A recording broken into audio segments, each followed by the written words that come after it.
વાત હવે મહિલાઓ પર ખોટી નજર રાખતા આવારા તત્વોની અને આવારા તત્વોની હવે ખેર નથી। જ્યાં અમદાવાદમાં હવે લુખ્ખા તત્વોને બક્ષવામાં નહીં આવે। મહિલાઓની સુરક્ષાને લઈને ક્રાઇમ બ્રાન્ચ, મહિલા સેલ અને મહિલા પોલીસ સેલ દ્વારા આવારા તત્વો સામે લાલ આંખ કરવામાં આવી છે। છેડતી, દુષ્કર્મ આવી ઘટનાઓ ન ઘટે તે માટે લેડી સિંઘમની ટીમ દ્વારા વિશેષ ડ્રાઇવનું આયોજન કરાયું છે કે જેને લઈને જુદા જુદા વિસ્તારોમાં જાહેર સ્થળો પર મહિલાઓની સુરક્ષા અંગે સઘન તપાસ હાથ ધરવામાં આવી છે। શહેરમાં મહિલાઓ સુરક્ષિત રહે અને આવારા તત્વોને કાયદાનો ડર બન્યો રહે એ હેતુથી જાહેર સ્થળોની સાથોસાથ વાહનોનું પણ ચેકિંગ હાથ ધરવામાં આવ્યું।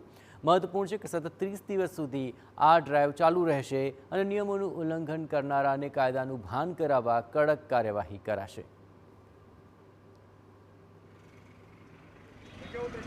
આ ડ્રાઈવનો મુખ્ય ઉદ્દેશ્ય એ છે કે જાહેરમાં ગેરશિસ્તનું વર્તન, કોઈ પણ જાતની પબ્લિક ન્યુસન્સ કે ઉપદ્રવ જે કરતા હોય છે એવા અસામાજિક તત્વોને ટાર્ગેટ કરવામાં આવશે।